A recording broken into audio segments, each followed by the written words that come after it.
2006-дан 2012-ге чейин мен акча көбөйткөн жокмун, мен акыл көбөйттүм да. Мен тажрыйба көбөйттүм ошол убакта.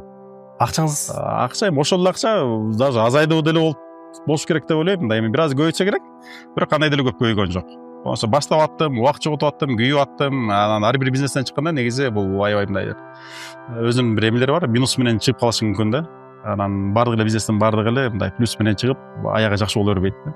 Бирок эң негизгиси сынып калбаш керек, токтоп калбаш керек. Ар дайым кыялдануу, максат, өжөрлүк, анан ар дайым мындай энергия берип турушуң керек да ошол нерсегечи. Изденүүнүн артында болуш керек. Убакыт жоготуп болуш керек да. Кейбиркилер жанагы бир бизнеси болбой калат, анан ортодо бир депрессия кирет, анан кийин бирдеме болот. Ошол болбош керек да. Бүгүн болбой калдың, китебин жаптыңбы, эртеси күн жаңы китеп ачышың керек да. Жаңы барактан баштагандан коркпош керек. Ар дайым жаңы барак таза баштай бериш керек.